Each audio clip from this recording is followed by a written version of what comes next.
신약 성경 누가복음 17장입니다.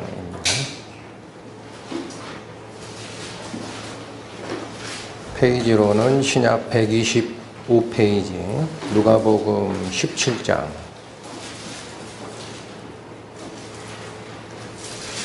26절부터 35절까지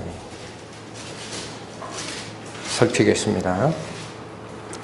노아의 때에 된 것과 같이 인자의 때에도 그러하리라. 노아가 방주에 들어가던 날까지 사람들이 먹고 마시고 장가들고 시집가더니 홍수가 나서 저희를 다 멸하였으며, 또 롯의 때와 같으리니 사람들이 먹고 마시고 사고 팔고 심고 집을 짓더니 롯이 소돔에서 나가던 날에 하늘로서 불과 유황이 비오듯 하여 저희를 멸하였느니라. 인자의 나타나는 날에도 이러하리라. 그날에 만일 사람이 지붕 위에 있고 그 세간이 집 안에 있으면 그것을 가지러 내려오지 말 것이요, 밭에 있는 자도 이와 같이 뒤로 돌이키지 말 것이니라. 롯의 철을 생각하라.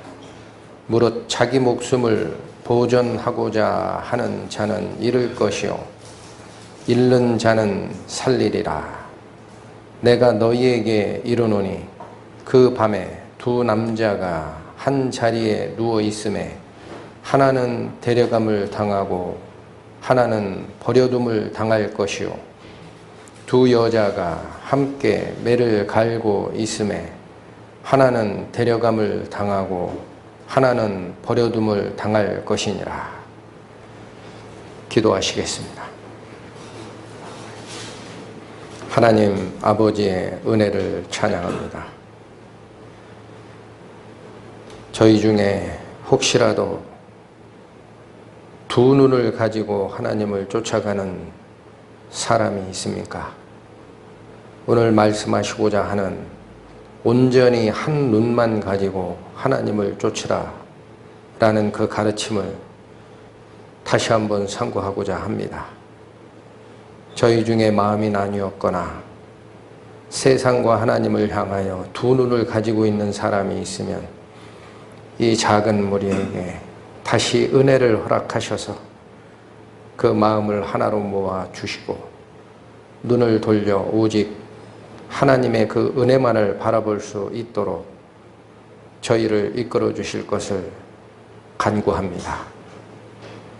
이 시간 처음부터 끝나는 그 시간까지 저희의 마음을 성령께서 주관하여 주셔서 가르치는 가르침을 온전하게 받아 저희의 생각과 삶을 바꾸는 은혜로 역사할 수 있도록 저희를 도우소서. 우리 주 예수 그리스도의 이름으로 감사하며 기도 올렸습니다. 아멘. 가장 치명적인 위기는 위기라고 생각하지 못하는 때에 찾아온다. 그런 말씀이 있습니다. 위기를 우리가 위기라고 인지하고 있으면 준비할 수 있습니다. 그러나 이게 위기인지 아닌지 감각을 잊어버렸을 때에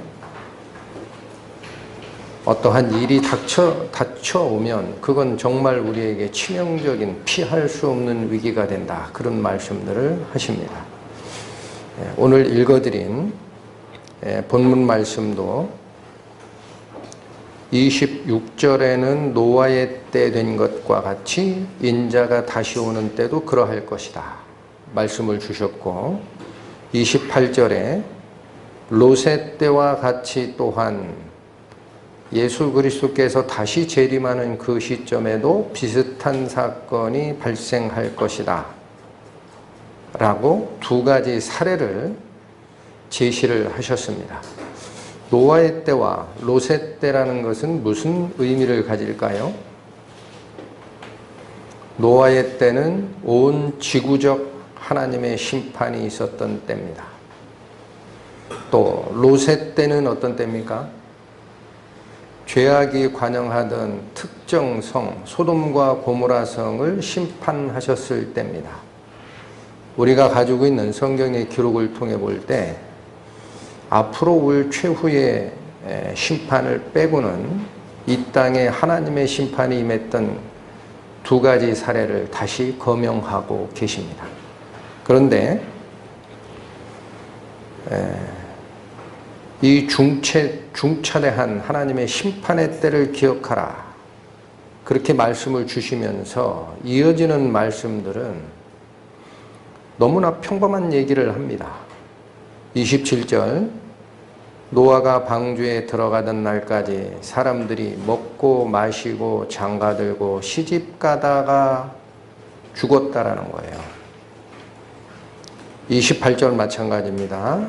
또 노새 때와 같으리니 사람들이 먹고 마시고 사고 팔고 심고 집을 짓다가 하나님의 심판에 멸망당하였느니라.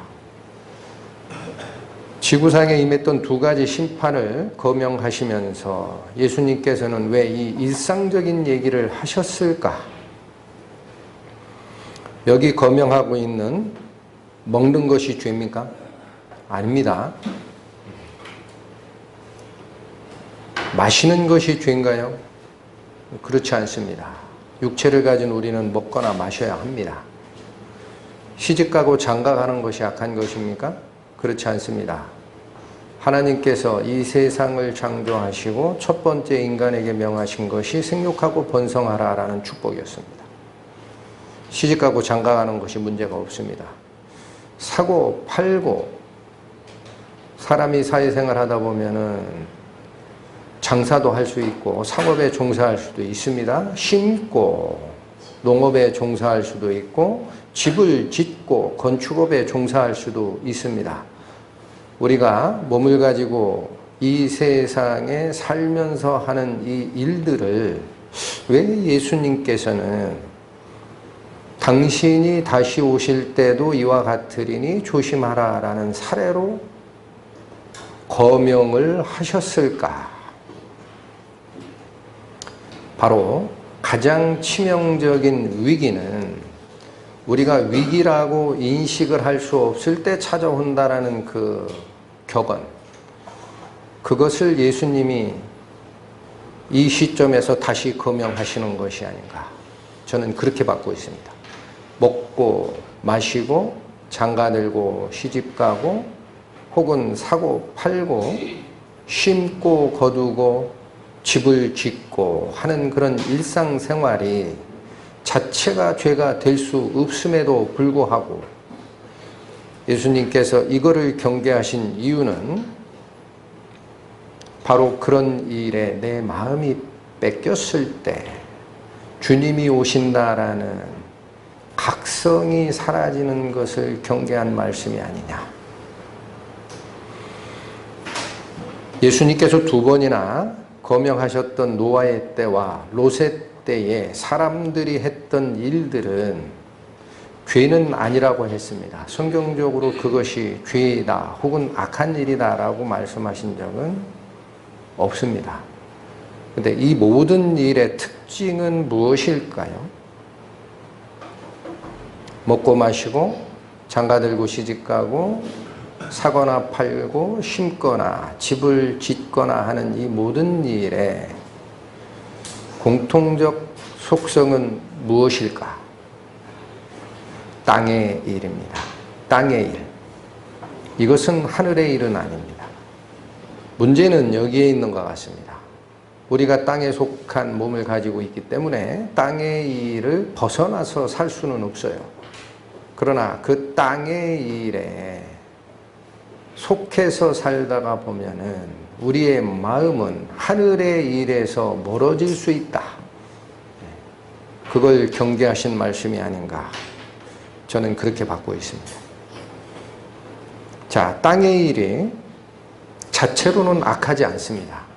그러나 성경은 분명하게 경고하십니다. 땅의 일에 내 마음이 뺏겼을 때에는, 여러분 이걸 잘 들으십시오. 땅의 일에 내 마음이 빼앗겼을 때에는 성경에서는 그걸 뭐라고 얘기하느냐?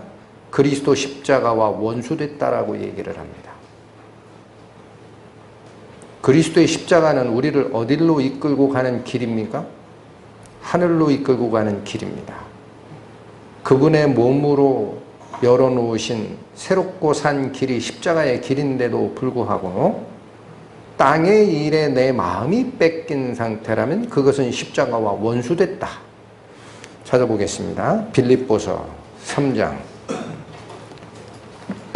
신약성경 322페이지입니다. 빌립보서 3장 18절에서 20절까지의 말씀. 내가 여러 번 너희에게 말하였거니와 이제도 눈물을 흘리며 말하노니 여러 사람들이 그리스도 십자가의 원수로 행하느니라. 여러분, 사도 바울의 간절한 마음이 보입니까? 빌립보 교회 성도들에게 한두 번 얘기한 것이 아니었던 겁니다. 그런데 다시 한번 눈물을 흘리면서 또 얘기를 하는 것이 있어요. 여러 사람, 적은 무리가 아닙니다. 여러 사람이 그리스도의 십자가의 원수로 행하는 일이 있다, 그렇게 지적을 하셨습니다. 이어지는 말씀 19절, 저희의 마침은 멸망이요 저희의 신은 배요 그 영광은 저희의 부끄러움에 있고 땅의 일을 생각하는 자다. 이 세상에서 땅이 주는 영광과 그 만족을 누리면서 살아가자 하는 세상에 속한 백성들은 당연히 이렇게 삽니다. 그들의 신은 배요라는 말은 무슨 말입니까? 자기 배를 채우는 것이 곧 신을 섬기듯 한다라는 뜻입니다. 내 배가 불러야 되고 내가 남보다 더 위대해져야 되고 명예롭게 되어야 되고 높임을 받아야 되는 그런 모든 것들은 그들이 누리는, 그들이 추구하고자 하는 영광인데 그게 하나님 앞에는 부끄러움이에요. 이 말씀이 그 말입니다. 저희의 마침은 결국은 멸망받을 사람들인데 저희의 신은 배요 그 영광은 저희의 부끄러운 것이고 무엇을 생각하는 자일 뿐이다. 땅의 일을 생각하는 자라. 그럼 우리는 누굽니까? 예수 그리스도께서 말씀하셨습니다. 너희는 세상에 속한 자가 아니요 도리어 세상에서 나의 택함을 받은 자인 고로 세상이 너희를 미워하느니라. 우리의 정체성은 분명합니다. 아직 몸을 가지고 이 땅에 살고 있지만 우리는 분명히 새롭고 산 길, 그리스도의 십자가로 열어놓으신 하늘을 향한 그 길을 순례하는 순례자입니다. 이 땅에 영원한 거처를 가지고 있는 자들이 아닙니다. 그 말씀이 이어집니다. 20절, 오직 우리의 시민권은 하늘에 있는지라. 거기로부터 구원하는 자 곧 예수 그리스도를 기다리노니. 사도 바울이 눈물을 흘리면서까지 빌립보 교인들에게 설명하고자 했던 것은 무엇입니까? 세상에 속하여 자기의 영광과 자기 배를 채우는 데 급급했던 땅의 일을 생각하는 자가 너희는 아니다라는 겁니다. 너희는 그리스도로 인하여 하늘의 시민으로 부름을 받은 자 아니냐. 무엇을 바라보고 가거라. 20절 말씀.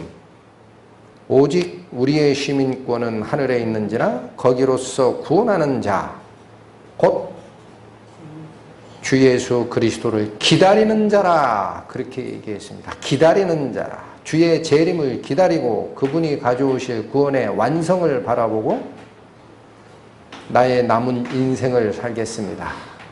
그렇게 바라보고 가는 자다. 그러니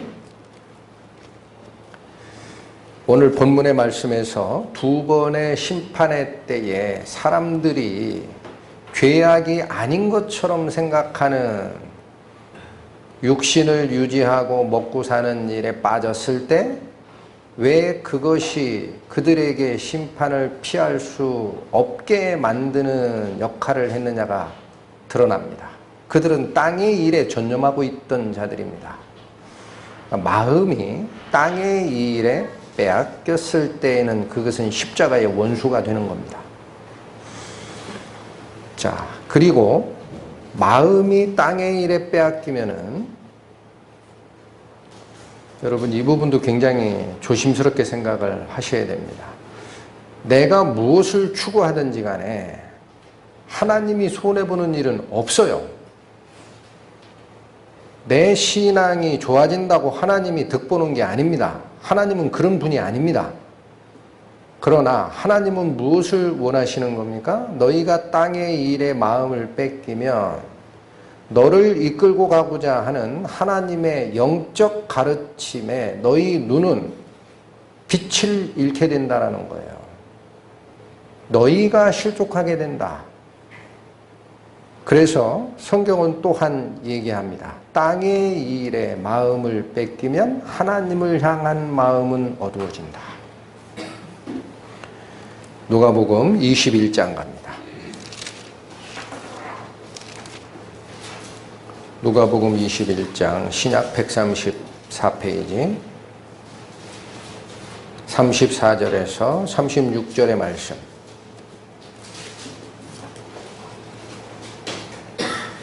살핍니다. 너희는 스스로 조심하라. 자, 이건 각자가 자기를 살피는 방법밖에 없다라는 겁니다. 이건 하나님이 해주시는 게 아닙니다. 왜 그럴까요? 하나님의 성령의 빛이 전기선과 같이 전력 공급이 이 장소에 와 있더라도 그 전력에 의해서 연결된 등의 조도, 밝기를 조절하는 스위치만큼은 하나님이 손대시는 부분이 아니기 때문에 그렇습니다. 내 마음이 딴 쪽에 향하게 되면은 성령의 빛이 오는 그 조절기의 스위치는 세상 쪽으로 기울어지게 돼 있어요. 그걸 하나님이 절대 타치하지 않습니다. 그래서 그 부분만큼은 너희 스스로 조심하는 수밖에 없다라는 거예요. 맞아 있습니다. 너희는 스스로 조심하라. 그렇지 않으면 방탕함과 술 취함과 생활의 염려로 마음이 둔하여진다. 여러분, 방탕함과 술 취함은 이 세상의 복락을 쫓아가는, 세상에서 자기 만족과 인생의 최고의 향락을 누리겠다라는 사람들은 바로 이걸 쫓아갑니다. 세상에서도 가르치는 바입니다. 생계 유지에 관련된 기본 욕구가 충족된 이후에 사람들은 자기 육신이 요구하는 대로 자기 만족 극대와 향락을 쫓게 되어 있습니다. 향락이 무슨 뜻입니까? 즐거움을 향유하고자 하는 욕심이 향락이에요. 즐거울 락, 누릴 향입니다. 즐거움을 누리고자 하는 그 마음이 향락으로 이끌고 가는 것이고, 세상은 그래서 방탕함과 술 취함 속에 빠지게 돼 있습니다. 문제는 그리스도인들은 여기까지 가면은 그건 신앙이 파손한 자입니다. 이어지는 말씀이 중요합니다. 생활의 염려도 우리의 마음을 둔하게 하기에 충분하다라는 겁니다. 생활의 염려. 자, 우리 생명을 유지하는 생계의 3요소, 필수적인 요건은 제 판단에 대한민국에서는 이미 해결이 됐습니다. 먹을 게 없어서 굶어 죽는 사람은 없습니다. 입을 게 없어서 헐벗고 빨개벗고 돌아다니는 사람 보셨나요? 없습니다. 아프리카나 못 사는 저 극빈층 나라에서는 그게 아직도 문제가 되나? 대한민국은 먹고 사는 기본적인 생계 수단은 하나님의 축복입니다. 이것도 다 해결이 되어 있습니다. 그럼에도 불구하고 사람들이 왜 아직도 생활의 염려에 매여 있을까요? 그건 상대적 박탈감입니다. 상대적 박탈감. 나도 밥을 3끼 먹고 연봉이 10억이 되는 부자도 밥을 3끼밖에 못 먹습니다. 옛날에 굶어서 괴로울 때는 배 나온 사람을 사장님이라고 불렀지만 지금은 돈 많은 사람들이 오히려 다이어트를 합니다. 그런 세상에 와 있어요. 그런데 그 사람이 그랜저 승용차를 타고 나는 아반떼 승용차를 탄다. 상대적 박탈감이 생기는 거예요. 더 좋은 차를 내가 사야 되겠다. 그 부자가 맨션 아파트에 살면 나는 20평대 아파트에 산다. 상대적 박탈감 때문에 더 쥐고자 생활의 염려를 하는 겁니다. 어떻게 하면 좋은 차를 더 살 수 있을까? 어떻게 하면 좋은 직장에 들어갈 수 있을까? 어떻게 하면 더 고급 아파트를 살 수 있을까? 거기에 우리 마음을 뺏기게 되어 있습니다. 자, 이걸 경계하신 말씀입니다. 생활의 염려로 마음이 둔하여지고 이렇게 되면 어떤 결과가 나오나? 뒤에 이어집니다. 뜻밖의 그날이 덫과 같이 너희에게 임하리라. 그리스도의 재림이라는 우리가 바라보고 가는 그 목표가 우리가 준비되어 있지 않은 상태에서 나에게는 덫으로 임한다라는 뜻입니다. 왜 그럴까요? 마음이 어두워져 있기 때문입니다. 이어지는 말씀 35절 이날은 온 지구상에 거하는 모든 사람에게 임하게 되는 때다. 아무도 피할 수 없다. 36절 이러므로 너희는 장차 올 이 모든 일을 능히 피하고 내 마음이 둔하여지고 예수 그리스도께서 오시는 그날이 나에게 덫으로 임하지 않게 하기 위하여 그런 뜻이에요. 이러므로 너희는 장차 올 이 모든 일을 능히 피하고 내 마음이 영적으로 어두워지지 않고 예수 그리스도가 다시 오시는 그 재림의 날이 나에게 덫으로 오지 않게 하기 위해서 그런 뜻이다라는 거예요. 이 모든 일을 피하고 인자 앞에 서도록 그리스도 앞에 서도록 어떻게 해야 됩니까? 항상 기도하며 깨어있으라 하시니라. 자, 그러니까 이 생활의 염려로 땅의 일을 생각하고 마음을 거기에 빼앗긴 결과는 나의 마음이 어두워지고 하나님의 말씀은 나에게서 멀어지고 그리스도의 재림은 나에게 덫과 같이 임하는 문제가 생기니 너희는 이런 것을 피하기 위해서 어디로 향하라? 기도하라. 기도해야 합니다. 항상 기도하는 것이 곧 우리 마음에 깨어있는 비결이다. 다른 걸 원하신 게 아니에요. 하나님 말씀에 견착되어 있고 항상 그날 하나님의 인도함을 내가 바라고 시간이 지난 다음에 혹시라도 제 마음이 땅의 일에 몰입된 적이 있었습니까? 하나님의 은혜를 한 번 더 부탁드립니다. 내일은 그렇지 않게 살겠습니다. 이게 매일의 기도가 나를 깨우는 노크 소리와 같은 거예요. 이걸 강조하셨습니다. 자, 저는 오늘 이 말씀을 준비하고 상고하다가 하나님을 향하여 쫓아가는 자의 시선이 둘로 갈라질 수 있다는 말씀을 발견하고 너무 놀랐어요. 전에 상고할 때는 그게 그런 뜻인지 잘 몰랐습니다. 근데 성경이 분명히 지적하는 말씀이 있습니다. 하나님을 향하여 눈을 돌리고 쫓아가야 할 그리스도인의 눈이 둘로 갈라질 수 있다는 얘기를 하고 계세요. 가보겠습니다. 마태복음 6장 페이지로 신약 9페이지입니다. 마태복음 6장 19절에서 24절까지의 말씀. 너희를 위하여 보물을 땅에 쌓아두지 말라. 거기는 좀과 동록이 해하며 도적이 구멍을 뚫고 도적질을 하느니라. 오직 너희를 위하여 보물을 하늘에 쌓아두라. 거기는 좀이나 동록이 해하지 못하며 도적이 구멍을 뚫지도 못하고 도적질도 못하느니라. 내 보물이 있는 그곳에는 내 마음도 있느니라. 어려운 말씀 아니죠?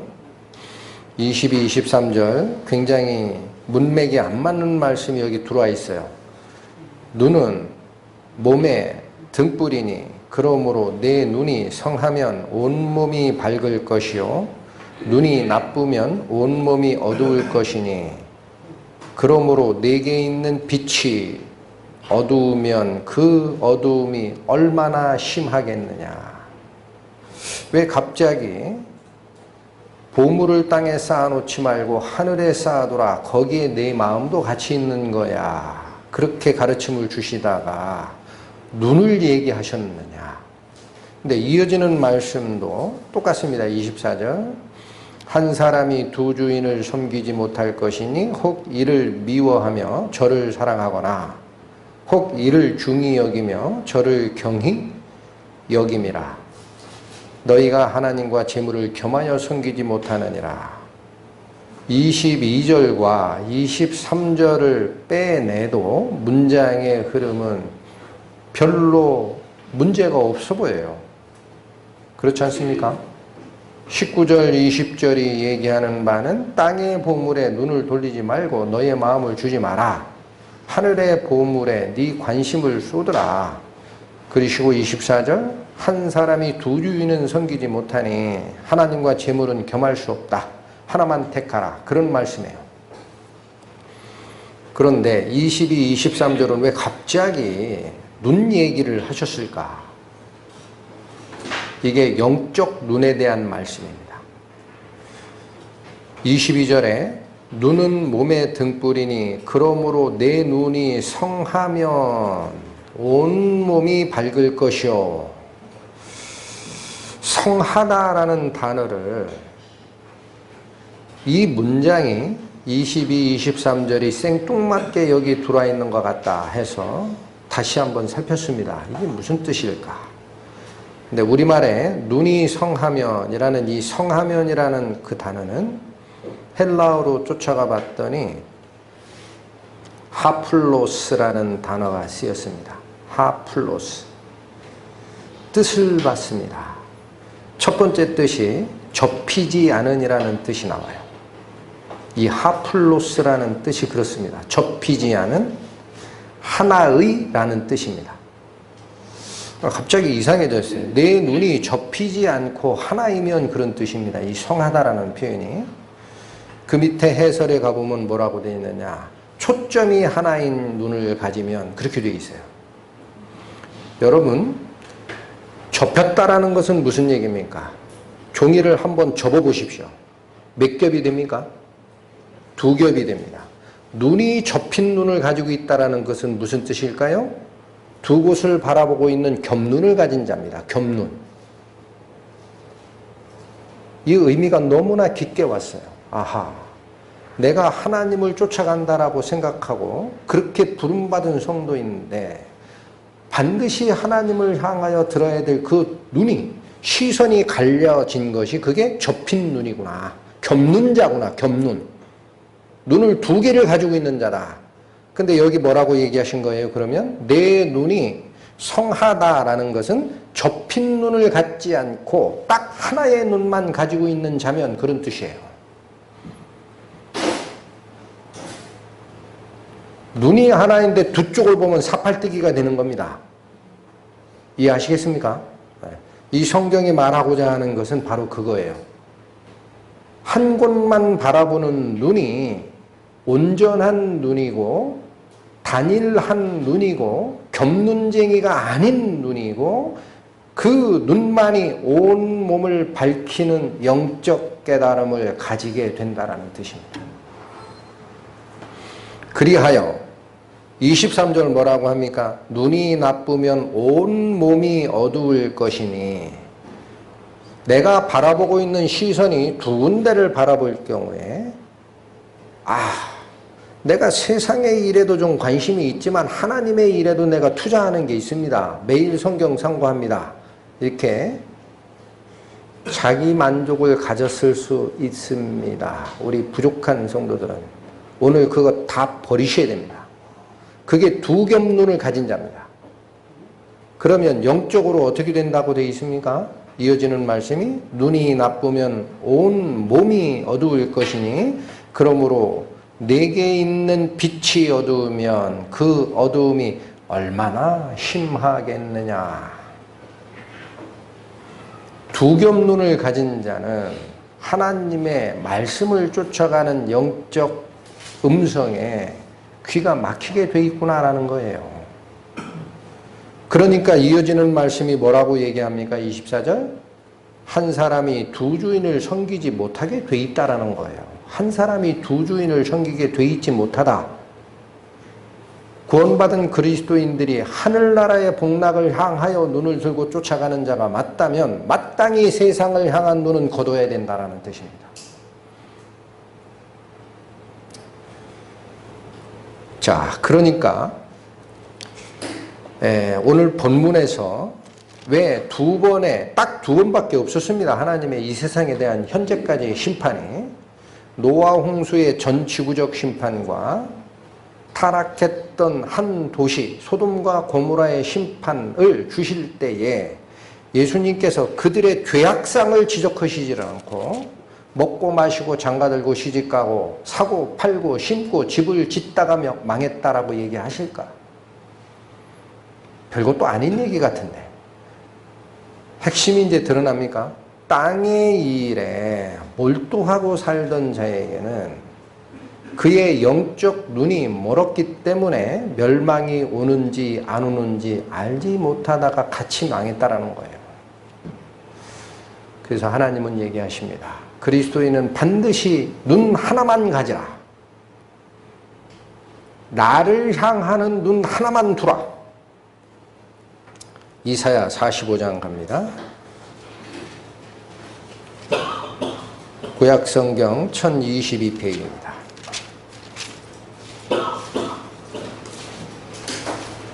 이사야 45장 20절에서 22절까지의 말씀. 열방 중에서 피난한 자들아, 너희는 모여오라. 한 가지로 가까이 나아오라. 잠깐 끊겠습니다. 열방 중에서 피난한 자들이라는 표현이 무슨 말일까요? 이 세상에 속한 이방 세계에 살다가 그 멸망받을 멸망성에서 피하여 그리스도께 속한 자를 얘기하는 겁니다. 구원받은 우리입니다. 열방 중에서 피난한 자들아, 구원받은 백성들아, 그런 뜻입니다. 이어집니다. 너희는 모여오라. 흩어지라. 한 곳으로 모이라. 한 가지로 가까이 나오라. 같은 뜻입니다. 함께 나에게 모여서 오라. 나무 우상을 가지고 다니며 능히 구원치 못하는 신에게 기도하는 자들은 무지한 자니라. 여기도 조금 생뚱맞았어요. 구원받은 백성들을 지칭하면서 하나님께 나오고 흩어지지 말고 같이 오라라고 명령을 주신 뒤에 왜 나무 우상을 가지고 다니는 그런 자들을 다시 말씀을 하셨을까? 구원받은 성도에게도 우상이 있다라는 얘기입니다. 여기처럼 나무로 조각한 우상을 가지고 다니는 일은 없습니다. 그건 눈에 보이니까. 그런데 지금 경고하고자 하는 말씀은 나무 우상을 가지고 다니며 능히 구원치 못하는 신에게 기도하는 자는 무죄한 자니 너희는 그 길을 본받지 말라라는 뜻이 숨어 있어요. 그렇다면 이 시대의 우상은 무엇입니까? 나무 조각한 우상을 가지고 다니는 사람이 있습니까? 없습니다. 자, 한 단계 더 들어가겠습니다. 우상이 도대체 무엇이 우상입니까? 우상이라는 것은 무엇을 얘기하나요? 성경이 말씀하십니다. 하나님의 영원하신 능력과 신성은 보이지 않는 성품이다. 그러나 너희들이 보이지 아니하는 하나님의 성품을 발견하기 어렵기 때문에 눈에 보이는 형상을 너희의 신처럼 섬길 가능성이 있다라고 얘기를 해요. 노마서에. 그러면서 뭐라고 해요? 썩지 아니할 하나님의 영광을 썩어질 사람이나 금수나 벌레의 형상으로 만들었다라고 얘기를 합니다. 그게 우상의 본질입니다. 보이지 아니하는 하나님의 영광, 보이지 아니하는 그분의 아름다움을 이해를 못하면 눈에 보이는 쪽으로 눈이 돌아가는 게 우상이에요. 그럼 이 세상에서 가장 우리의 눈을 빼앗는 것이 무엇이냐? 성경은 얘기합니다. 그게 세상 일의 마음을 뺏기는 것이고 그 마음을 뺏겼을 때는 너희 안에 탐심이 있는지 보라. 신약 성경이 분명히 지적하시죠. 탐심은 곧 우상 숭배니라. 눈에 보이는 조각한 우상 가지고 다니지 말라는 얘기를 하시는 게 아니에요. 여기서 우리의 눈을 유혹하고 겹눈쟁이로 만들 수 있는 탐심이 너희 속에 혹시라도 자리 잡을 수 있는지 조심하라. 그게 세상이 너희를 끌고 가고자 하는 유혹의 방향이다. 이어집니다. 너희는 고하며 진술하고 또 피차 상의하여 보라. 너희가 알고 있던 것을 고백도 해보고 서로 검증도 해보고 서로 상의도 해봐라. 이 일을 이전부터 보인 자가 누구냐? 무슨 일을 보인 자를 얘기하실까요? 20절 후반에 구원치 못하는 우상 말고 너희를 구원한 하나님의 그 일을 얘기하시는 겁니다. 하나님께서 베푸신 이 구원의 역사를 고하기도 하고 진술하기도 하고 서로 토의도 해봐라. 이전부터 이 일을 보인 자가 누구냐? 예로부터 고한 자가 누구냐? 나 여호와가 아니냐? 나 외에 다른 신이 없다? 나는 공의를 행하며 구원을 베푸는 하나님이라. 나 외에는 다른 이가 없다. 딴 쪽에 눈 돌리지 마라. 이어집니다. 땅끝의 모든 백성아 나를 앙망하라. 시선을 어디에 두라는 말입니까? 하나님께 하나만 두라. 이게 싱글 아이예요. 하나의 눈, 단일한 눈, 성한 눈을 가진 자는, 특히 구원받은 백성들은 겹눈쟁이가 되지 마라. 그리하면 구원을 얻으리라. 나는 하나님이라 다른 이가 없음이니라. 구약에만 이렇게 말씀을 주셨는가? 그렇지 않습니다. 신약성경 베드로 후서 갑니다. 페이지로 387페이지 신약성경 베드로 후서 3장 9절에서 13절 말씀.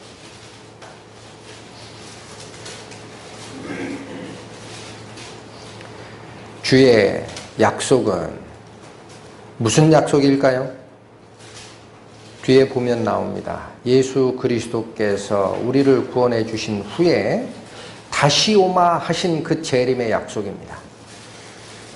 맞아 있습니다. 주의 약속은 어떤 이에 더디다고 생각하는 것 같이 더딘 것이 아니라 오직 너희를 대하여 오래 참으사 아무도 멸망치 않고 다 회개하기에 이르기를 원하시느니라. 예수 그리스도의 재림이 2000년이 돼도 안 오는 이유가 여기 있습니다. 그분의 무한한 사랑으로 한 영혼이라도 더 회개하고 돌아오기를 기다리시기 때문에 그렇습니다. 10절 그러나 주의 날이 도적같이 오리니 그날에는 하늘이 큰 소리로 떠나가고 체질이 뜨거운 불에 풀어지고 땅과 그 중에 있는 모든 일이 드러나리로다. 물질 세계가 없어지는 때가 옵니다. 여기 말씀하시는 게 그겁니다. 하늘이 큰 소리로 떠나가고 체질이 뜨거운 불에 풀어지고, 여기서 사용된 체질이라는 이 단어는 헬라어적 의미로 원소를 얘기합니다. 원소. 물질 세계를 구성하고 있는 가장 기본 단위인 원자, 엘리먼트를 얘기합니다. 그런 물질 세계를 구성하던 그 체질, 원소들이 전부 불에 녹아진다라는 거예요. 이게 물질 세계가 없어지는 마지막 때입니다. 땅과 그 안에 있는 것이 다 드러나리라 그랬죠? 이 얘기가 무슨 얘기입니까? 주의 날이 오물 바라고 쫓아가는 성도들은 물질 세계, 사라질 물질 세계에 대하여 더 이상 눈 돌리지 말라라는 뜻입니다. 이어지는 말씀도 분명합니다. 11절 이 모든 것이 이렇게 풀어지리니, 여기서 풀어지리니 라는 말도 녹아지리니 없어지리니 그런 뜻이에요. 물질 세계가 이렇게 싸그리 없어질 것이다 앞으로. 그러니 너희가 어떤 사람이 되어야 마땅하냐? 아직도 물질 세계에 눈이 돌아가고 마음을 거기에 두겠느냐라는 질문입니다. 이어집니다. 거룩한 행실과 경건함으로 하나님을 쫓아가는 생활입니다. 하나님의 날이 임하기를 바라보고 간절히 사모하라. 여러분, 주님의 재림을 간절히 사모하십니까? 오늘 당장 이 예배가 끝나기 전이라도 주님 어서 오십시오. 제가 기다리고 있었습니다. 이렇게 하라라는 거예요. 2000년을 미뤄두고 계신 주님의 재림이 오늘 당장 오더라도 나는 그걸 사모하겠나이다. 이렇게 가라. 그날에는 하늘에 불에 타서 녹아지고 체질이 뜨거운 불에 녹아지려니와, 즉 모든 원소들이 다 녹아 사라지는 때가 있거니와. 13절 우리는 그의 약속대로 의에 거하는 바 새하늘과 새 땅을 바라보도다. 어디를 바라봐라? 새로운 하늘, 새로운 땅에 있는 그 나라, 거기에 시선을 고정하라라는 얘기예요. 바라보라. 그러니 겸눈을 가진 자가 되지 말라라는 뜻과 똑같은 얘기가 여기에 또 제시가 되어 있는 겁니다. 사라지는 물질 세계에 눈 돌리지 마라. 그것은 하늘이 불타서 없어지고 원소들이 다 녹아 사라지는 그 시점에 초계와 같이 너희를 떠날 것이라. 성경의 다른 말씀에 마찬가지 그런 얘기들이 있죠. 정함이 없는 재물에 너희 마음을 두지 말고 오직 모든 것을 후히 주시는 하나님께 너희 소망을 두라. 겸눈쟁이는 여치나 메뚜기 같은 곤충이나 가지고 있는 눈입니다. 겸눈은. 하나님을 쫓아가는 우리 성도들은 절대 눈을 딴 데 팔 수 없게 돼 있습니다. 그것만이 우리의 영적 어두움을 방어하는, 나의 영의 빛을 조절하는 스위치를 하나님께로 돌리는 방법밖에 없습니다. 본문으로 다시 돌아오십니다. 누가복음 17장, 다시 거기까지 상고하겠습니다. 26절부터 노아의 때에 된 것과 같이 인자의 때에도 그러하리라.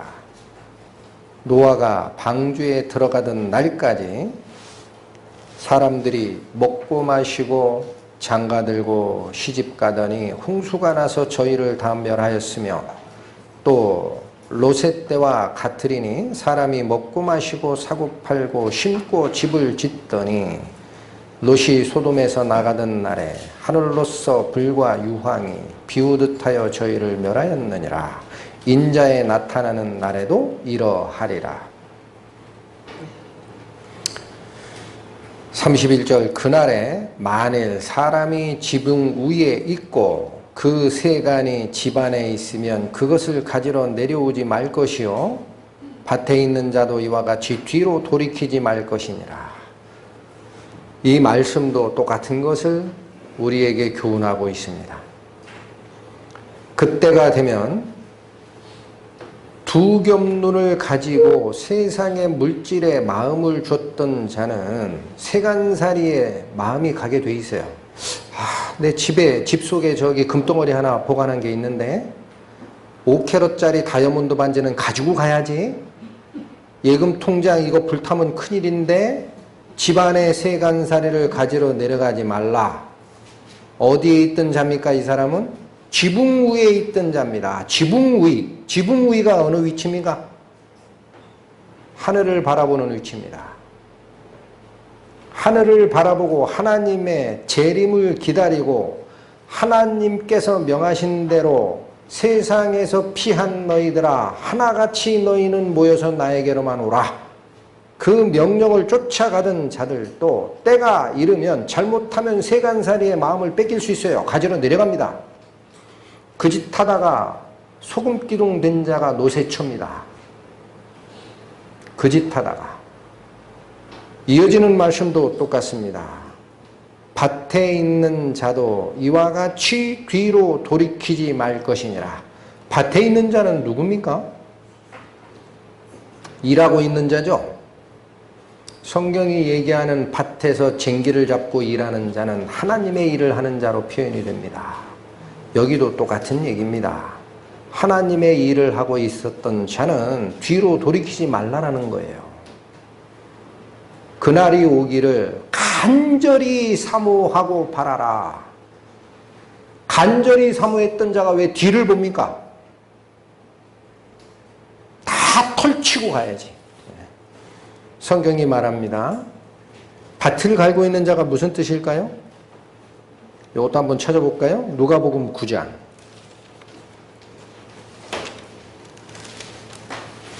신약 109페이지 59절에서 62절까지의 말씀.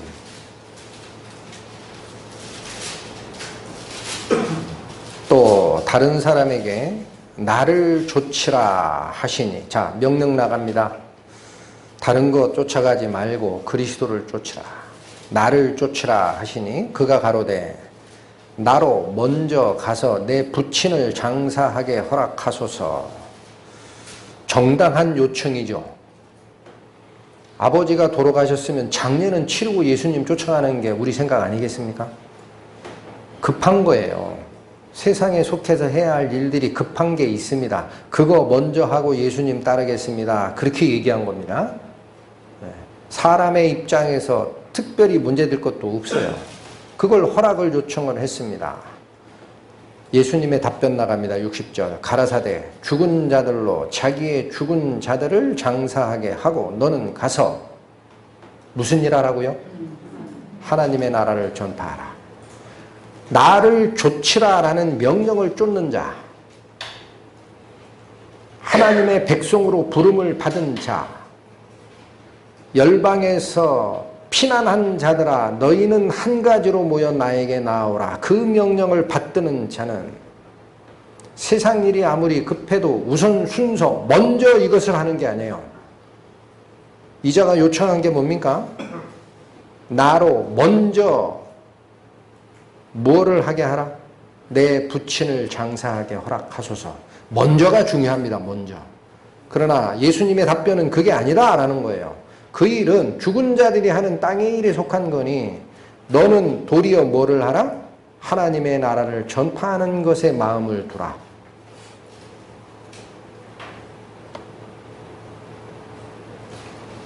이스라엘의 풍속으로는요, 우리 유교 문화를 가지고 있는 우리나라 부모님 조상 묘 챙기려고 정신없습니다. 그거보다 유대인들은 부모 장례 지내는 것이 율법상으로 가장 중요한 일이에요. 그래서 아데마데 요셉은 예수님 시신을 모시기 전에도 자기가 만들어야 될 그 묘를 새로운 석굴을 파서 넣었던 것이 있었던 거예요. 그걸 예수님 시신을 모시는 것으로 바쳤던 겁니다. 미리 만듭니다. 석굴 무덤. 그러나 그것마저도 예수님은 뭐라고 답변합니까? 세상 일이라는 거예요. 세상 일이라고 썩어질 거다. 이어집니다. 말씀이 61절. 또 다른 사람이 가로되 주여 내가 주를 좇겠나이다마는, 자, 이 사람 또 조건 붙여요. 나로 먼저 내 가족을 작별을 하게 하소서. 가족을 먹여 살리겠다고 한 것도 아닙니다. 내가 마지막 인사나 하고 예수님 따를 테니 먼저 이것을 허락하게 해 주세요. 62절. 예수께서 이르시되 손에 쟁기를 잡고 뒤를 돌아보는 자는 하나님의 나라에 합당치 아니하시나 하시니라. 여기 말씀 나옵니다. 손에 쟁기를 쥐고 일을 하는 자가 누굴까요? 여기서 말씀하신 손에 쟁기를 쥐고 뒤를 돌아보지 말라라는 말씀은 무슨 말일까요?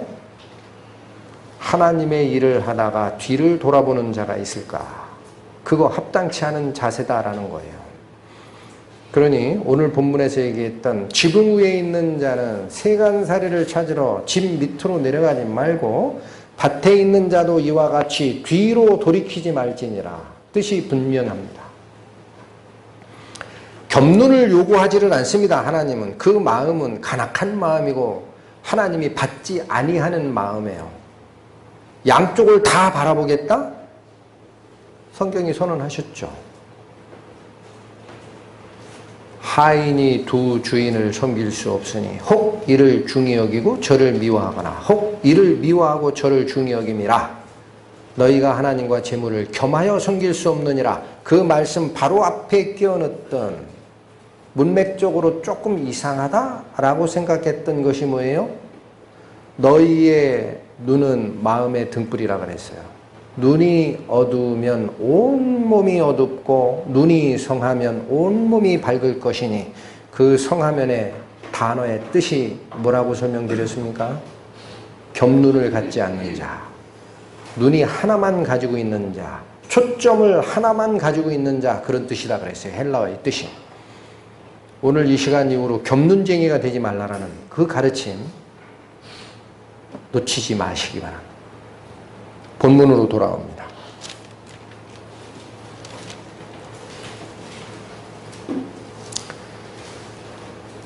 (32절부터) 다시 봅니다. 그날에 만일 사람이 지붕 위에 있고 그 세간이 집 안에 있으면 그것을 가지러 내려오지 말 것이요 밭에 있는 자도 이와 같이 뒤로 돌이키지 말 것이니라. 노새철을 생각하라. 자, 노새철을 생각하라. 이 가장 짤막한 말씀 한마디인데 저는 짧은 성경 지식에 노새철을 생각하라라고 한 이 말씀이 굉장히 엄중하게 다가오는 걸 느꼈어요. 노새철은 성경에서 이곳 이외에 소돔과 고모라의 멸망사건을 기록하는 그곳과 이곳 이외에는 언급이 안 돼 있습니다. 근데 둘 다 무엇을 가지고 언급하셨습니까? 성경에서? 창세기 19장에 가보시면은 노새처는 뒤를 돌아본 고로 소금기둥이 되니라 라는 그 말씀 하나랑 신약성경 여기서는 노새철을 생각하라 라는 가장 안 좋은 경계의 표본으로 그 이름이 올라있는 자입니다. 노새처가. 여기 생각하라 라는 것은 깊게 생각하라는 뜻이에요. 그래서 오늘도 이 말씀을 준비하다가 노새처를 생각하라 라는 말씀을 쫓아서 그의 인생을 한번 추적해 봤습니다. 여러분, 소돔과 고모라 성의 멸망 시점에 몇 사람이 구원을 받습니까? 롯과 노새처는 구원받을 뻔했다가 멸망당한 자입니다. 어쨌든 일단 셈을 하겠습니다. 롯과 노새처와 딸 둘이 있었죠. 여기에 연결돼서 구원받을 뻔했던 정혼한 사위 둘이 있었는데 롯의 경고를 농담 삼아 여겨서 못 따라 나왔어요. 그런데 두 딸을 얘기할 때 정혼한 사위가 있다라고 얘기를 합니다. 그러면 이 딸들의 나이가 대충 짐작이 가죠. 20살은 넘었을 것 같아요. 25쯤 예상을 해봅니다. 그렇다면 롯은 노새처랑 결혼한 것은 25년보다 더 오래됐다라고 우리가 짐작할 수 있죠. 이해하시겠죠? 그러면 노새처는 여러분 소돔과 고모라의 멸망사건이 언제 나오냐면요. 99세 때 너의 처 사라의 몸에서 내년 이맘때 이삭 너의 약속의 씨가 나타나리라는 약속을 받은 것이 제 기억에 창세기 17장이에요. 그리고 소돔과 고모라 멸망사건이 기록된 것이 창세기 19장이고 실제로 100세가 돼서 이삭을 얻게 되는 기록이 창세기 21장에 있습니다. 그럼 무슨 얘기냐면 소돔과 고모라의 멸망 사건은 아브라함이 99세 때 이삭의 약속을 받고 100세 때 이삭을 낳는 중간쯤에 있었다라는 거예요. 시기적으로. 그 얘기는 쉽게 생각해서 아브라함이 100살쯤 됐을 때 소돔과 고모라 성의 멸망 사건이 있었다면 아브라함이 하란에서 나오는 때는 나이가 몇 살로 기억하십니까? 성경에 75세 때 하나님이 하란에 있는 아브라함을 불러내셨다라고 되어 있어요. 그럼 75세에 불러내셔서 100세쯤 해서 소돔과 고모라 멸망 사건이 있었다면 몇 년 지나간 겁니까? 25년. 그러면 정혼한 사위를 두고 있는 딸 둘을 둘 정도라면 롯과 노세처가 이미 부부의 연을 맺었던, 즉 결혼했던 시점은 제가 그냥 대충 생각해도 하란에서 아브라함을 부르기 전부터 둘은 결혼한 상태였을 가능성이 많습니다. 그게 25년밖에 안 흘렀어요. 20 몇 살쯤 되는 딸을 낳을 정도면 결혼은 그 이전에 했다라고 보는 게 맞죠. 그러니까 이렇게 생각하니까 생각이 많아져요. 노세처는, 자, 이 시간을 제가 대충 이렇게 잡아드린 것은 노세처는 짐작하는 거지만 하란에 있는 아브라함을 부르시는 하나님의 음성, 그 다음에 그걸 쫓아가는 아브라함의 행로, 거기에 같이 따라갔던 노세 행로, 그들이 잘못해서 애굽에 들어갔을 때 하나님께서 사라를 보호하시던 그런 역사, 그 이후에 아브라함이 큰 양떼를 가지고 노비가 많게 부흥했던 그 역사, 그 다음에 또 어떤 역사가 있어요. 둘이 서로 싸우니까 롯 보고 우리가 싸울 수 없다. 고륙지친이니 땅이 넓으니 갈라쓰자 해서 롯이 눈을 들어 기름진 소돔 고모라 그 들판으로 향하던 과정, 그러다가 또 위에 있는 왕들의 침입에 의해서 롯과 그 온 가족이 다 포로잡혀 가던 때에 아브라함이 가병을 들고 하나님의 도움을 얻어 구출하던 그런 모든 역사, 노세처는 다 본자입니다. 생각이 여기에 머무르니까 굉장히 숙연해졌어요. 다 본자입니다. 믿음의 조상 아브라함의 부르심부터 그의 신앙 경력과 온갖 가르침 뿐만 아니라 의로운 롯이었던 자기 남편의 신앙의 경력을 다 본자입니다. 그런데 그자는 구원을 받지를 못합니다. 노세처는. 이게 굉장히 중요합니다. 아브라함을 생각하사 롯이 지체하고 소돔성에서 잘 빠져나오지 못할 때에 천사가 롯과 그 아내와 두 딸의 손목을 잡아 성 밖으로까지 인도를 했어요. 자꾸 지체하니까. 세상에 살다 보면 그렇습니다. 때가 왔다 그래도 잘 못 빠져나와요. 그러나 천사의 인도는 거기까지였어요. 성 밖에 내놓으니라 라고 되어 있어요. 그리고 명령 줍니다. 너희는 빨리 도망하여 생명을 보존하라. 성경이 그렇게 되어 있습니다.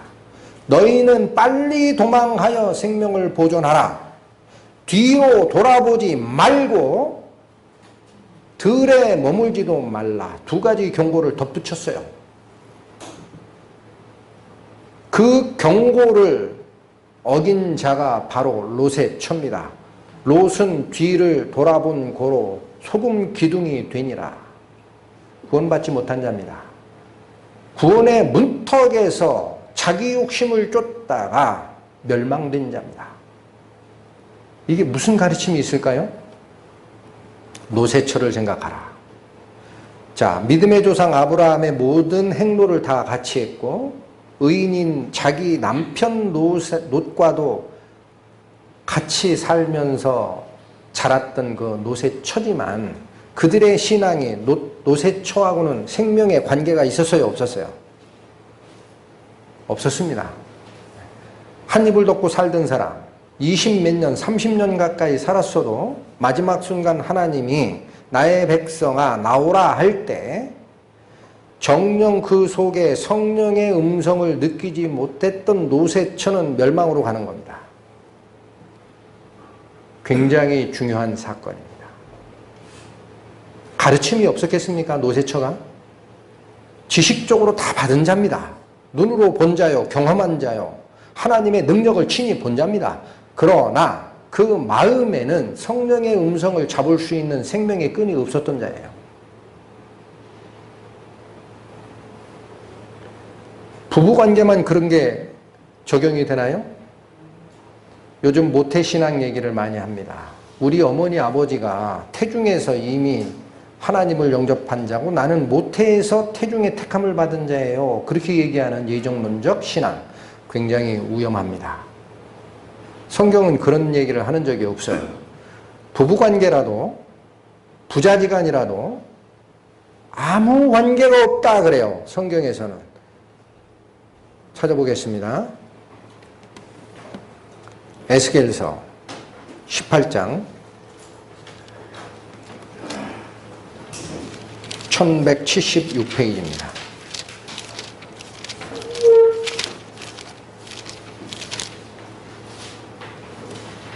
에스겔서 18장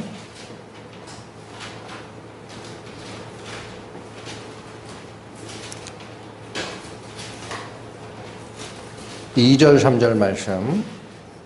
너희가 이스라엘 땅에 대한 속담에 이르기를 아비가 신 포도를 먹었으므로 아들의 이가 시리다 함은 어찌미뇨? 나 주 여호와가 말하노라. 내가 나의 삶을 두고 맹세하노니 너희가 이스라엘 가운데서 다시는 이 속담을 쓰지 못하게 되리라. 당시 유대인들은 무슨 얘기를 하고 살았던 겁니까? 2절 말씀처럼 아버지가 신포도를 먹었으면 아버지 이가 시려야 되죠. 근데 어떤 속담을 가지고 있어요? 아비가 신포도를 먹었으니까 아들의 이가 시리다라는 게 무슨 말이에요? 아버지가 죄를 지면 아들 때까지 죄업이 있고 반대로 아버지가 의로우면 아들도 덩달아 의로워진다라는 그 세대 간의 은혜와 벌의 연결고리를 주장했던 거예요. 이스라엘 속담이. 그런데 하나님은 뭐라 그래요? 3절 나 주 여호와가 말하노라. 내가 나의 삶을 두고 맹세하노냐. 하나님이 돌아가시는 분이에요? 영원히 사시는 분이에요? 네. 맹세를 거기다 거는 겁니다. 너희가 이스라엘 가운데서 다시는 이 속담을 쓰지 못하게 되리라. 그 틀렸다라는 거예요. 엉뚱한 얘기하고 있는 거야 너희들이. 이어집니다. 20절 범죄하는 그 영혼은 죽을지라. 자, 뭐가 죽는 거예요? 범죄하는 그 영혼, 바로 그 영혼, 죄를 짓는 영혼이 죽는 거예요. 이어집니다. 아들은 아비의 죄악을 담당치 아니할 것이요 아비는 아들의 죄악을 담당치 아니하리니. 자, 그러니 아비가 신포도를 먹었다고 아들의 이가 시다라는 말은 아버지가 죄를 졌으면 아들도 같이 벌받는다. 그런 생각을 가지고 있던 게 이스라엘 사람들의 속담이었다라는 거예요. 구분이 납니까? 근데 그렇지 않다라는 거예요. 그런 속담 아직 쓰지 마라. 앞으로. 내가 나의 삶을 두고 맹세하노니 그 속담 다시는 이스라엘에서 사용하면 안 돼. 왜 그래요? 하나님의 공의의 속성에 맞지 않습니다. 여기 나오는 20절 말씀이 그거 아닙니까? 범죄하면 그 범죄한 영혼이 죽는 거지 다른 사람 때문에 죽는 게 아니라는 거예요. 이어지는 말씀도 같죠? 아들은 아비의 죄악을 담당치 아니하고 아비는 아들의 죄악을 담당하는 게 아니다. 아무 관계없다. 죄값에 대해서는. 이어지는 말씀 마찬가지입니다. 의인의 의도 자기에게로 돌아가고 악인의 악도 자기에게로 돌아가리라. 아버지가 의롭다고 아들이 의로워질 수 있습니까? 아버지가 신앙인이었다고 태중에 잉태한 아들이 신앙인이 됩니까?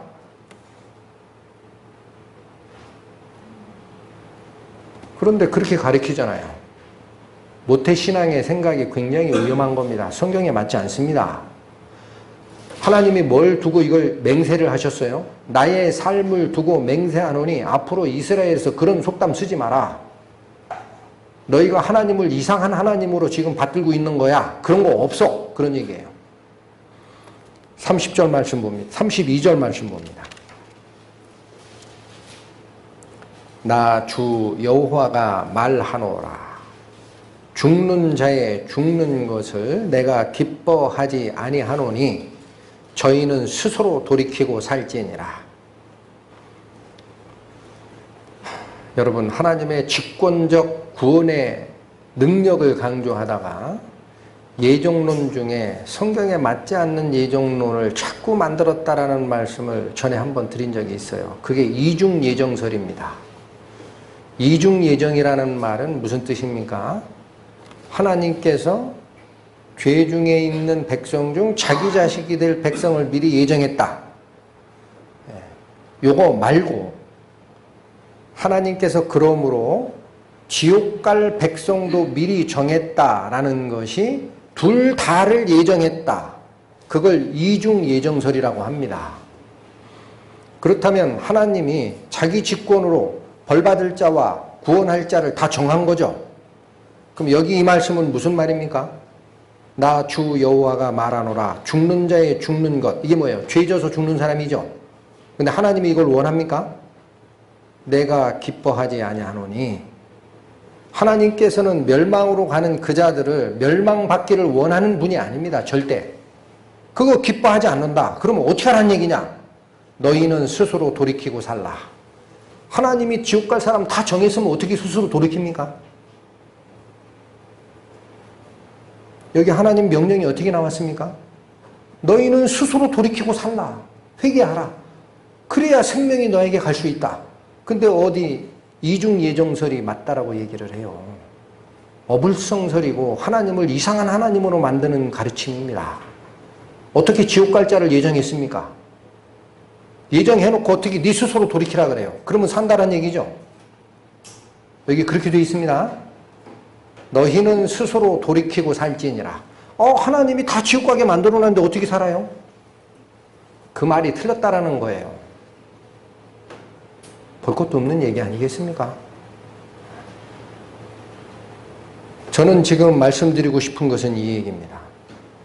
아버지의 죄 때문에 아들이 죽는 일도 없고, 아들의 죄 때문에 아버지가 죽는 일도 없고, 반대로 아버지가 의롭다고 해서 아들이 의로워지는 예도 없고, 아들이 의롭다 해서 아버지께 그 공력이 전달되는 예도 없습니다.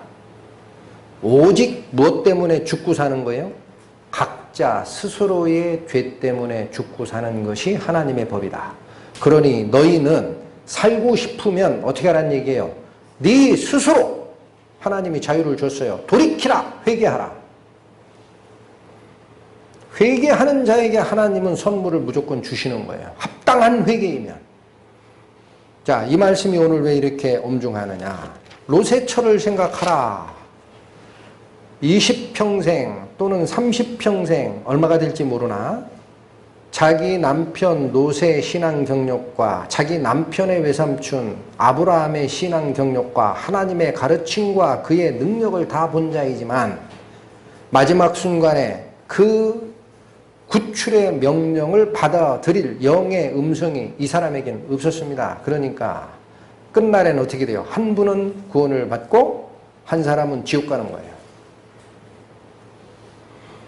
뭐가 이 둘을 갈랐습니까? 성경 말씀대로 쫓아가야 됩니다. 누구든지 거듭나지 아니하면 하나님 나라를 볼 수 없느니라. 거듭난 자가 아니면 제 아무리 오래 살고 했던 배우자라도 쫓아갈 수 없고 나를 낳아주신 부모라고 해도 그 신앙을 내가 얹혀서 갈 수가 없어요. 천국은 그렇게 들어가는 곳이 아닙니다. 혼자 들어가는 곳입니다. 믿음의 선진들은 이 말씀을 하시더라고요. 여러분, 햇볕 있죠, 햇볕. 햇볕은 살아있는 자에게는 뭐로 작용합니까? 햇볕이 살아있는 식물에 쬐일 때는 이파리를 통해서 광합성 작용이라고 영양분을 만들고 그 영양분으로 인하여 식물을 키우기도 하고 열매를 맺기도 하고 푸른 이파리를 내기도 하는 생명의 원천으로 작용을 합니다. 그런데 이 똑같은 햇빛이 죽은 나무에게 쪼이면 어떻게 되는지 아느냐? 점점 더 말라간다. 그러면서 이 말씀을 어떻게 믿음의 선진들이 경고를 주시느냐? 하나님의 은혜 속에 거한다고 해서 죽은 나무가 생명이 있는 나무로 바뀌어지지 않는다. 오히려 위험하다. 내가 그 속에 같이 설교 말씀을 듣고 같은 가르침을 받고 같이 교제하고 일하고 평생을 살아도 그 안에 실질적인 하나님의 생명을 갖추지 못한 자는 오히려 그 속에서 내가 착각하고 살 수 있어요. 나도 이 무리에 속했다라고 착각할 수 있어요. 그러나 성경은 그렇게 얘기한 적이 없습니다. 너희가 믿음 안에 있는가? 너희 스스로 자기를 시험도 해보고 확증도 하라. 증거도 잡으라. 그리스도께서 너희 안에 계신 줄 너희 스스로 알지 못하느냐? 그렇지 아니하면 너희가 버리운 자니라. 경고의 말씀이 수도 없습니다. 경고의 말씀. 노새철을 생각하라는 이 말씀이 전에는 그냥 이렇게 쑥 지나갔어요. 근데 오늘 말씀을 준비하면서 느끼는 이 엄중함은 평생을 쫓아간 노새처는 자기 생명에 대해서는 아직 거듭난 자가 아니니 영생복락을 결국은 놓치는구나. 이어지는 말씀도 똑같습니다. 본문으로 돌아오십니다. 누가복음 17장 32절부터의 말씀. 노새철을 생각하라. 무릇 자기 목숨을 보존하고자 하는 자는 잃을 것이요 잃는 자는 살리리라. 노새철을 생각하라라는 말씀 다음에 왜 이 말씀을 주셨을까? 자, 여기 자기라는 수식어구가 앞에 있는 것을 주의해서 보셔야 됩니다. 각자입니다. 각자. 각자 내 목숨을 어떻게 하면 살릴 수 있느냐라는 거예요. 자, 자기 목숨을 보존하고자 하는 자는 잃을 것이요 잃는 자는 살리리라. 이게 도대체 논리가 앞뒤가 안 맞는 문장 같죠? 어떻게 잃으면 얻고 얻고자 하면 잃는다라고 얘기를 하느냐? 누가복음 9장 24절에 이 말씀을 풀어주셨어요. 신약 107페이지입니다. 누가복음 9장 24절. 누구든지 제 목숨을 구원코자 하면 잃을 것이요 누구든지 나를 위하여 제 목숨을 잃으면 구원하리라. 좀 더 자세히 줬습니다. 앞에 있는 누구든지 제 목숨을 구원코자 하면 잃을 것이요 라는 이 말씀은 세상 사람들이 쫓아가는 그런 방식의 목숨을 얘기합니다. 내 호구지책, 나의 만족, 이 세상에서 하나라도 더 거머쥐려고 하는 그 부분, 이 생명을 한시적 생명을 전부로 알고 그걸 쫓아가는 자는 영원한 생명을 잃게 되는 겁니다. 근데 반대의 말씀이 주어집니다. 누구든지 나를 위하여, 여기 나는 누굽니까? 그리스도입니다. 구원자 예수 그리스도 때문에, 구원자 그리스도의 가르침 때문에 제 목숨을 잃으면 구원하리라. 저는 이 말씀 받기를 정말로 하나님의 은혜를 갈구했던 그 시간으로 돌아갔어요. 그때 내 육체의 목숨을 걷어가셔도 좋습니다. 하나님, 이 죄 속에서 저를 건져주십시오 라는 기도를 저의 경험에선 발견합니다. 아, 내가 내 목숨을 던진 적이 있구나. 다 가져가셔도 됩니다. 하나님, 이 영생 목숨만을 나에게 주십시오. 그게 맞바꾸는 거예요. 제 목숨을 잃으면 누굴 위해? 그리스도를 향한 그 믿음에 내 목숨을 던지고 회개한 자가 있느냐? 그러면 얻게 돼 있어요. 하나님은 그 자에게는 반드시 줍니다. 그게 생명을 얻게 하는 회개에 이르는 길입니다. 생명을 얻게 하는 회개에 이르는 길. 이 길을 얘기하신 거구나. 그러니까 본문으로 돌아오시면 누가복음 17장 32절 롯의 처를 생각하라. 이어지는 말씀에 33절을 주신 이유가 드러나는 거예요. 롯의 처는 자기의 영적 생명을 얻기 위하여 자기의 이 생의 생명을 초계같이 던지는 그런 회개가 없었던 자구나. 계속 이어집니다. 내가 너희에게 이르노니 그 밤에 두 남자가 한 자리에 누워 있음에 하나는 데려감을 당하고 하나는 버려둠을 당할 것이요 두 여자가 함께 매를 갈고 있음에 하나는 데려감을 당하고 하나는 버려둠을 당할 것이니라. 롯의 처의 상황이 이걸 경고한 거다라는 겁니다. 같이 매를 갈고 있거나 같이 잠을 자고 있는 자라 하더라도 부부간에 평생을 그렇게 살았다 하더라도 두 사람의 영적 생명의 거듭남은 각자입니다. 정말로 거듭난 자는 그날에 하나님에 의해서 데려감을 당할 겁니다. 그러나 비슷한 모양이라고 자기를 착각했던 사람이 혹시 있다면 그 사람은 가라지예요. 가라지. 전에 성경 공부 때 한번 사진으로 저희 카톡방에 올려드린 적이 있어요. 참 밀과 가라지의 모습은 아주 유사합니다. 육안으로 식별하기가 굉장히 어려울 정도로 비슷해요. 그러니까 예수님이 경고하신 말씀이 있죠. 천사들이 와서 물었습니다. 주인이시여 밭에 밀을 심으신 게 맞는데 어찌하여 자고 일어났더니 가라지도 있나이까? 우리가 이 가라지를 뽑으리이까? 예수께서 답변하셨습니다. 손대지 마라. 가라지를 뽑다가 참 알곡마저 다칠까 염려하니 마지막 추수 때까지 그대로 두라. 그때가 되면 내가 가라지를 참 알곡으로부터 분리해서 불에 태우는 때가 있다. 이 가르침이 저는 굉장히 중하게 왔어요. 굉장히 중합니다. 가끔은 여러분은 앞에 말씀 전하는 자라고 해서 저를 어떻게 보는지 모르는데 저는 가끔 혼자서 하나님께 이 질문 드립니다. 하나님, 제가 하나님의 자녀 맞습니까? 질문 드려요. 하나님 정말 맞습니까? 가만히 제 속을 들여다봅니다. 증거 있느냐? 근데 아무리 뒤져봐도요, 답변은 하나밖에 없습니다. 나의 영이 네 속에서 역사하는데 뭔 걱정이냐 그래요. 성경에 뭐라고 얘기합니까? 하나님의 영으로 인도함을 받는 그들은 하나님의 자녀라. 여러분, 나의 거듭남, 나의 하나님의 자녀됨이 걱정될 때는 반드시 살피셔야 됩니다. 내가 지금까지 살아오는 길에 하나님의 분명한 음성, 그의 영의 인도함을 받은 적이 있느냐?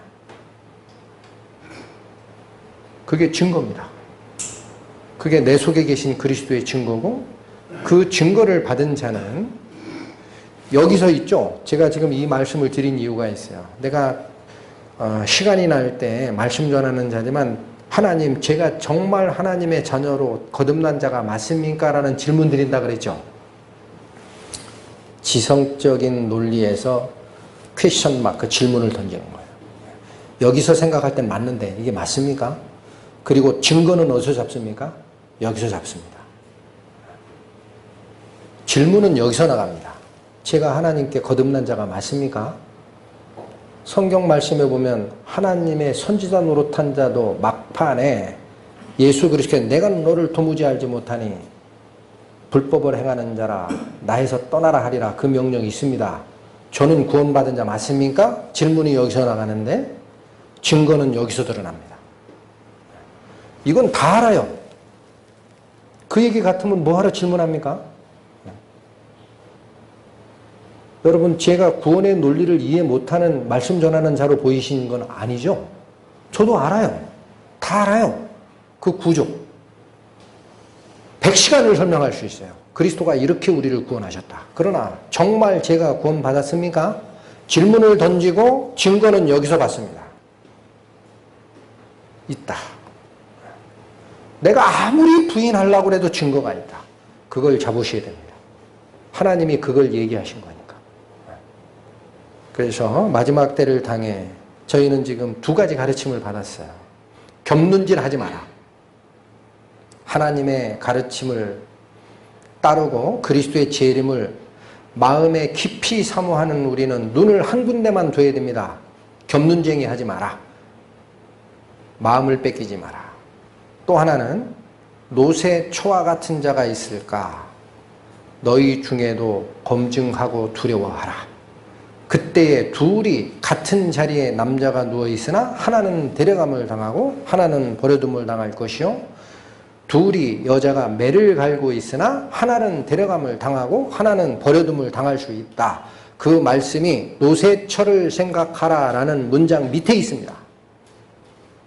이 가르침을 저희가 스스로 질문하고 답변을 해야 되지 않겠느냐 해서 이 말씀을 같이 상고했습니다. 오늘 말씀은 여기서 마치겠습니다. 기도하시겠습니다. 하나님께서 저희 영에 전하는 말씀은 오직 한 가지입니다. 너희 생명을 다 바쳐서 하나님이 공급하는 영적 생명으로 바꾼 적이 있느냐? 생명을 얻게 하는 회개를 거친 적이 있느냐? 그 자가 성령의 응답을 받은 자가 되는 것임을 알려주셨고 그 후에 증거마저도 하나님의 성령으로 인도받는 그들이 곧 하나님의 자녀라 하시는 분명한 선언의 말씀을 주셨습니다. 마지막 때를 당한 저희 성도들이 진정으로 노새초와 같이 버림을 당하는 자가 없게끔 저희를 돌아볼 수 있게 하여 주시고 이 작은 무리에 하나님의 은혜가 또 한 번 임하여 혹시라도 불비한 영혼들이 있다면 주의 은혜 속에서 주의 자녀로 거듭나는 그 영광스러움이 저희를 감싸 주실 것을 부탁드립니다. 남은 시간 저희의 마음과 생각과 저희의 행동을 주님께 위탁하며 우리 주 예수 그리스도의 이름 받들어 기도 올렸습니다. 아멘.